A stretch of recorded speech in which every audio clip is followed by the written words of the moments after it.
रात के 2 बजे थे जब अथर्व पसीना पसीना हो चुका था। बेड की आवाज एक ही सुर में निकल रही थी और स्वीटी की ओवर एक्टिंग बता रही थी कि वो कितने मजे में है कि तभी जेंटली दरवाजा खटका।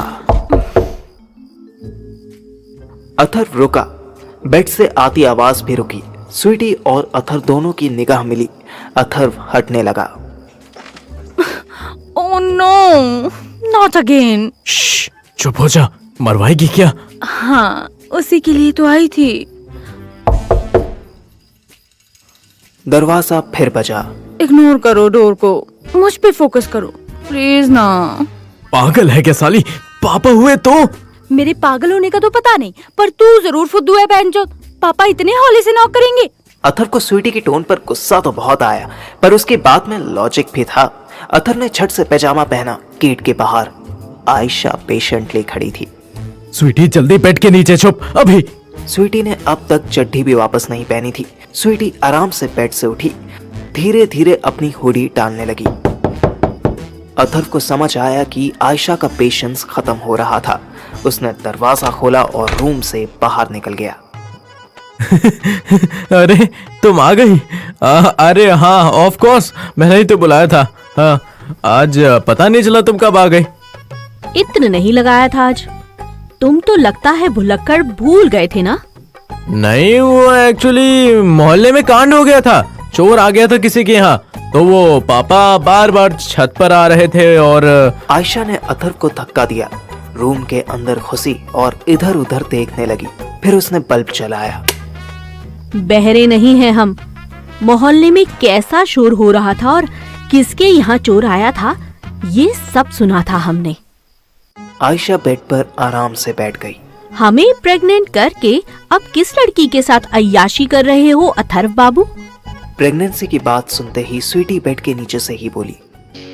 What? आयशा आवाज का सोर्स ढूंढने लगी। अरे नहीं, ये किसकी बात कर रही हो तुम? मैं कैसे कर सकता हूँ? अरे मेरा मतलब है कि तब तक स्वीटी बाहर आई। शाबाश, कच्ची कलियां, छोटी बच्चियां, तुम तो किसी को नहीं छोड़ते अथर्व बाबू। वाह। एक्सक्यूज मी, छोटी बच्ची किसे बोली तुम? और हो कौन तुम? अथर्व ने तुरंत स्वीटी का मुंह पकड़ा। अरे चुप हो जा मेरी माँ, 2 मिनट के लिए बिल्कुल चुप हो जा। मैं इसको भेज देता हूँ, ठीक है? स्वीटी ने अथर्व के एक कोहनी मारी और उससे अलग हुई। आप समझी मैं कि तुम बिना कॉन्डम टच करने से भी क्यों भाग रहे थे? तुमने मोहल्ले की आंटी प्रेग्नेंट कर दी ना, इसीलिए। आयशा हाथ में हाथ बांधे टॉम एंड जेरी की फाइट एंजॉय करने लगी, पर उसे जरा भी आइडिया नहीं था कि जिसे वो छुटकू जेरी समझ रही है वो असल में स्पाइक बुलडॉग है। अरे नहीं यार, बिल्कुल नहीं, मुझे तो पता भी नहीं था। तभी आयशा ने भी मौके का फायदा उठाया। अच्छा, तो मतलब हम झूठ बोल रहे हैं? वो प्रेगनेंसी चेक किट भी झूठ बोल रही है जिसमें 2 गुलाबी लकीरें आ गई थी। अथर्व तुरंत हाथ जोड़कर घुटनों पर बैठ गया। आप दोनों प्लीज हल्ला मत करो, धीरे बात करो, धीरे। अगर पापा आ गए और उन्हें पता चल गया तो मुझे मार मार कर घर से निकाल देंगे। प्लीज, हाँ प्लीज धीरे बोलो, आई रिक्वेस्ट। और आयशा भाभी प्लीज जाओ यहाँ से, अभी तमाशा ना बनाओ, बाद में बात कर लेंगे ना। अथर्व इन दोनों के एक साथ चिल्लाने से इतना डर गया था कि उसकी आंखों से आंसू निकल आए। स्वीटी का दिल पिघल गया। वहीं आयशा इतरा के बोली, हम क्यों जाएं? हम थोड़ी तमाशा कर रहे हैं। हम तो तुम्हारी खिदमत में हमेशा ही हाजिर रहते हैं। हमने कब तुम्हें निराश किया? हम तो बस इतना चाहते हैं कि तुम ये आलतू फालतू जगह मुंह मारना बंद कर दो। बस हमारे। तुम जो कहोगी वो मैं करूँगा। बीच में स्वीटी कूद पड़ी। एक मिनट बीबी, पहले तू ये बता कि ये हम क्या लगा रखा है? बाकी के लोग का है? ए लड़की, बित्ती भर की हो, कायदे से बात करना हमसे। हाँ। स्वीटी को कोई फर्क नहीं पड़ रहा था कि उसकी टांगे नंगी हैं। उसने स्टाइल से हुडी की बाहें चढ़ाई और गली मोहल्ले के गुंडों की तरह बोली, नहीं करूंगी तो क्या कर लेगी तू? है? देखो, हमसे तू तड़ाक मत करना। तू तेरी बहनचो तो। अब बता क्या कर लेगी? शरीफ मुंडा देखा नहीं लगी ब्लैकमेल करने।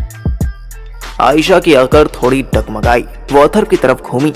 अथर्व, समझाओ अपनी लौंडी को, कहाँ से उठा के लाए हो इसे?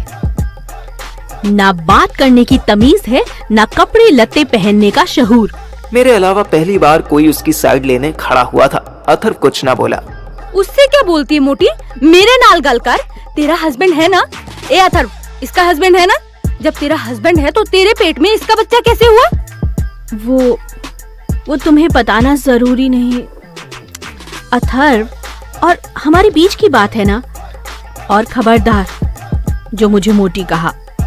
फिर वो तुरंत अथर्व से बोली, अभी हम जाते हैं अथर्व, फिर बात करेंगे। स्वीटी ने जाते जाते ही उसका हाथ पकड़ लिया।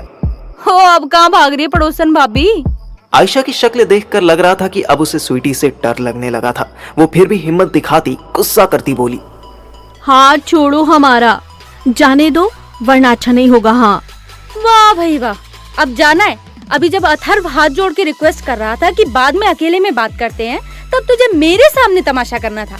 तुझे लगा कि मैं तेरी बातों में आ जाऊंगी और इस फुद्दू इंसान पे शक करने लगूंगी, है ना? अथर्व कंफ्यूज हो गया कि स्वीटी उसको डिफेंड कर रही है या उसकी बेइज्जती कर रही है। तुम्हें पता नहीं है अभी कुछ, इसीलिए इतना उड़ रही हो। ये जिसका तुम बचाव कर रही हो ना, इसका अपनी टीचर से भी अफेयर है।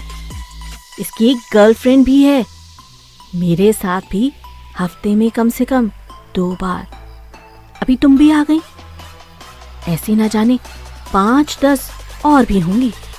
अथर्व को आयशा की इस टोन पर बड़ा गुस्सा आया। तो क्या हुआ?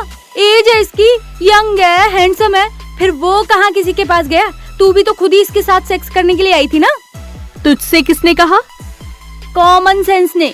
मेरी जैसी स्वीट 16 वाली मस्त प्रॉपर पंजाबी पटोला को भी कितना इंसिस्ट करना पड़ा था इस रूम तक आने के लिए। मैं मान ही नहीं सकती कि तुझ जैसी मैरिड मोटी 50 साल की बुढ़िया से आयशा ने स्वीटी के एक थप्पड़ जड़ दिया, पर अगले ही सेकंड स्वीटी का रिटर्न पंच आयशा के लेफ्ट गाल पर पड़ा और वो फ्लोर पर फ्लैट हो गई। स्वीटी और मारने के लिए आगे बढ़ी तो अथर्व ने रोक दिया। प्राण चोती कुत्ती साली, मेरे प्यो ने मेरे ते कदे हाथ नहीं उठाया, तू मारेगी? तेरी भैन दी। स्वीटी मैं रिक्वेस्ट करता हूँ शांत हो जा, हल्ला हो गया तो पापा। स्वीटी तुरंत इजी हो गई। आयशा का चेहरा उतर गया, वो धीरे धीरे उठने लगी। अथर्व उसकी हेल्प करने आया तो आयशा ने इशारे से ही मना कर दिया। वो बाहर की तरफ जाने लगी। पीछे से स्वीटी ने फिर से एक टॉन्ट किया। सुन, तुझे जिसको जो बोलना हो ना बोलना, आराम से चुगली करना, जो तेरे बस की हो करना, मैं देख लूंगी। आयशा चुपचाप निकल गई। 2:30 बज चुके थे। स्वीटी बेड पर लेटी और सिमट के सो गई। अथर्व दुनिया भर की बातें सोचता 4 बजने का इंतजार करने लगा। फिर कुछ देर बाद वो भी स्वीटी के साथ ही उसे कस के पकड़कर आंखें बंद करके सो गया। 10 बजे अथर्व और मैं कैंटीन में बैठे थे। वो थका हुआ लग रहा था। सुबह 4:30 बजे वो स्वीटी को चुपचाप उसके घर में छोड़कर आया था। यार जो भी उसने आयशा को कहा वो गलत नहीं था, पर फिर भी मुझे अच्छा नहीं लगा। और कोई दिन होता तो मैं उसके डिस्कशन में बढ़ चढ़कर पार्टिसिपेट करता, लेकिन आज मेरे पास भी उसे सुनाने के लिए एक किस्सा था। अच्छा मेरा भी सुन। कल मैं जब सुहानी के घर गया। लेकिन एक बात है यार, पापा ने ऐसे सपोर्ट किया ना, बहुत अच्छा लगा। भले ही वो स्वीटी को श्रेया समझकर हेल्प कर रहे थे, पर अभी सुन तो, उसकी मम्मी मेरे लिए नींबू पानी बनाकर लाई। उसकी बर्थ देखकर इतनी मेहनत के बाद भी स्वीटी बेचारी अधूरी ही रह गई। उसको एक चांस और देना तो बनता है ना। यार मैं सुहानी की बात बताना चाह रहा हूँ और तू श्रेया, आयशा, स्वीटी से बाहर ही नहीं आ रहा। सुन तो कल क्या हुआ। बाद में यार, तेरी सुहानी पुरानी। अभी ये बता कि आयशा को वापस मनाने जाऊं या जाने दूं? मैंने कोई जवाब नहीं दिया। अबे बोलना कुछ तो, ज्ञानचोद। तुझे सिर्फ बोलना ही है, सुनना नहीं है। तो मेरे पास भी बोलने को कुछ नहीं है। तू बस बकता रहे, मैं सुनता रहूंगा। क्या बे भोसड़ी के नौटंकी कर रहा है? यहाँ लगी पड़ी है और तुझे सुहानी की पड़ी है। क्या हुआ, चल बता। सुहानी के साथ कर लेता हूँ तेरी भी आँख ठंडी। सेक्स कर लिया क्या फर्स्ट मीटिंग में? चल बे, ऐसा थोड़ी।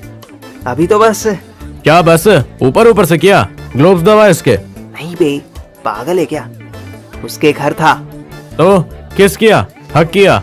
बाल सहलाए? झाट को जाए? क्या किया बोलना।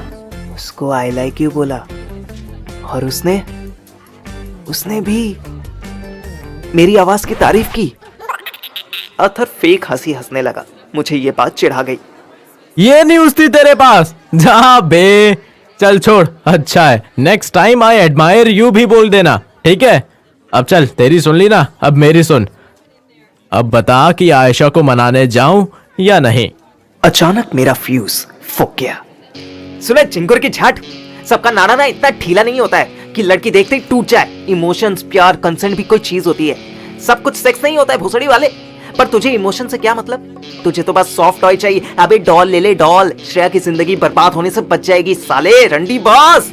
ओए औकात में रहकर बोल भोसड़ी के। मैं सीट से उठ खड़ा हुआ। ठीक है, औकात में रहता हूं और मेरी औकात फिलहाल तेरे साथ बैठने की भी नहीं है। मैं डायलॉग मारकर घुसा और क्लास की ओर चला गया। पीछे अथर्व मुझे जाता देखता रह गया।